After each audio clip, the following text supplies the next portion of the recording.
All right. Hello, ladies and gents. Welcome back. We get to talk about America a little bit. America does get involved in World War One. We kind of like to pretend like we were either there the whole time or the most significant factor in the war.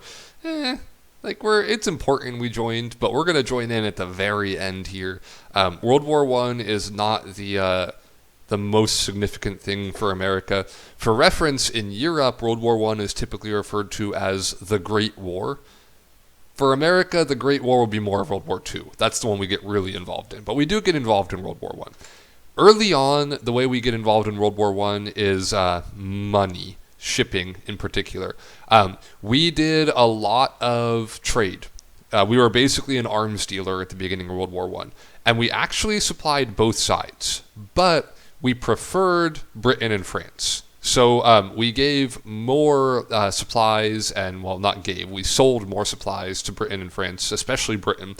And Germany was looking for a way to hurt Britain, so they decided they wanted to blockade them. They wanted to cut off all trade with Britain and basically shut everything down. Because they had that unrestricted submarine warfare going on, they would attack basically any ship that was trying to get supplies to Britain, and originally they said they were going to do it without warning. They eventually agreed to give warning, and then they went back to doing no warning. This went on for a while with some American ships being hit, and then the big thing happened with the Lusitania. The RMS Lusitania, as you can see by the acronym here, is actually a British ship, but it's a passenger ship, which means it's not a trade ship. It's not being used for the war effort. It is moving people. And of those people being moved, 128 of them were Americans. Germany sunk it. Now, Germany argues that it was being used to ship weapons secretly. Britain and America are like, no, there were no weapons on board. There were weapons on board. It was actually being used to secretly ship weapons. So Germany is partially right in that it was being used that way. That, by the way, is it wasn't at the time, but that is now a war crime. Doing something like using a passenger ship with civilians on it to transport weapons, you're basically using civilians as a human shield. That's a big no-no. That's the kind of thing like ISIS or Al-Qaeda, before ISIS, will, for example, make a base either in or nearby a hospital because they know that America is much less likely to bomb that base if there's potential of damaging the hospital with civilians in it. That's a war crime. You're not allowed to do that. So Britain did definitely mess up, but Germany also sank a ship full of civilians. So that made America and Britain pretty mad. And Germany promised not to do it anymore. They're like, okay, we won't sink any more ships without giving them warning first, without allowing them to identify themselves. And then in 1917, Germany just started attacking again. So this unrestricted submarine warfare is definitely a big factor in what gets America involved because Germany is sinking our ships, right? So if we're going to enter this war, that's a big reason to do it. And we're definitely not going to side with Germany because they're the ones that are sinking our damn ships. Britain's not sinking our ships. So, it kind of pushes us towards one side.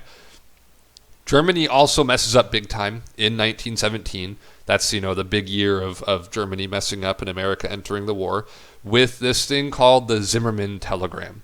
Zimmermann was a German diplomat, and he sent a telegram to Mexico saying, hey, Mexico, buddies, remember back in 1848 when America took a bunch of your territory and made it into like California and New Mexico and Arizona and stuff like that?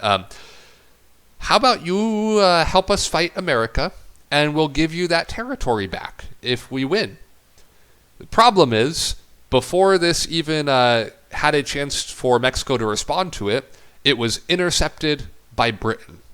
And Britain immediately goes to America and they're like, hey, America, look what we found. And this is published in newspapers. Everybody finds out about it. So now we've got Germany sinking our ships. We have Germany trying to make deals with our neighbors to go to war with us. Kind of makes people not a huge fan of Germany. especially our president at the time, Woodrow Wilson. So America is going to end up entering the war. Basically, Woodrow Wilson is going to push hard for this. He basically frames it as protecting democracy from those evil Germans. And that, by the way, is one of the big reasons why we tend to look at Germany as like the bad guys during World War I, where really like all kinds of people are doing stuff like this. Germany was just our enemy, right? But during war, we want to make them seem like they're the biggest evil ever. We got to defend against them. So we are going to pull into this. We are also concerned economically because we've been loaning so much money to Britain and France. If they lose, they're not going to be able to pay us that money back. So it's an economic thing, it's a national pride thing, it's a national security thing. So in April of 1917, America declares war on Germany, and we decide to get involved. At this point, our propaganda machine kicks up pretty hard. The British and American propaganda is going to be a huge part of what gets kind of the public opinion in favor of fighting this war. And the way they do it is an even more extreme version of what Woodrow Wilson was talking about with, defending democracy. Propaganda, it should be pointed out, is used by everybody. This is not like, necessarily like an evil tool, although it's often used, like when we talk about like Hitler and stuff, like he brainwashes people, and propaganda is one of the things he uses to control the way people think. Propaganda is used by all governments at all times. It's even being used right now by our government. So it's not one of those things where it's like, oh man, we used propaganda. That's so serious. Like we always use propaganda. Just during war, we used it a lot more aggressively. So what we got then is a bunch of news agencies focusing on like any bad thing that Germany does. That gets super focused on. The British and American stuff, we're not really going to focus on that because, we're focused on Germany being the bad guy. We got to make sure that Germany are like these evil monsters because the American government gets a huge amount of funding from World War I by people basically not really giving them money, but buying these things called Liberty loans. So if they want to get people to buy those, they're going to have to convince people they're worth buying. And how do you do that? With stuff like this. So, you got this bloody German hand here with a knife showing those U-boats. We got an American ship in the background here. You got to buy Liberty bonds so we can crush the menace of the seas. We got a woman being dragged away as like a village is burning down. This is a German soldier because of that spike on his helmet. That's a very distinctly World War I German look. He's also got, the bushy German mustache going on. So he's a big evil guy. You got to remember Belgium. Buy those Liberty loans. Beat back the Hun. The Hun is a kind of not super derogatory, but derogatory term to refer to Germans with. So you got to buy those Liberty bonds. Again, like it's like this evil, shadowy monster covered in blood. You got to fight back against them. We got that, super famous "I want you" for the U.S. Army. A lot of times with propaganda, you want to show like the enemy is non-human. So here we got, again, you can tell it's German because of the spike on his helmet. A German ape. With a bloody club here. Again, he's kidnapping this poor defenseless woman. You're noticing a theme here. This one goes all out with the imagery. This German dude is literally crucifying this guy right here. That's not something that happened. The Germans did not crucify soldiers. Definitely not the case, but you can see America's going to run in and stop this from happening with those spiky helmet Germans because they're evil and we gotta stop them from crucifying people. So America's involvement, not crazy super important. Militarily, it's kind of important because we come in with like brand new, fresh soldiers and everybody else is all worn out from fighting. The bigger thing we provide is massive supplies and basically that final push that Britain and France and Russia need to win World War I. I do want to take a second, though, to point out a little bit of an injustice in our involvement in World War I, and that would be our treatment of black soldiers. So originally we didn't want black soldiers joining at all. And then we realized we needed more soldiers. It's a common trend for America in world wars. We do it in World War II as well. And we allow black soldiers into the military. But they're going to be in segregated units. And in fact, a lot of times once they get to Europe, we actually just push them onto France. were like, hey, France, you're better with dealing like with black people than we are. Like, we don't want to deal with this. You guys deal with it. And a lot of times they would fight with like French uniforms and French supplies because, the main fighting was going on in France.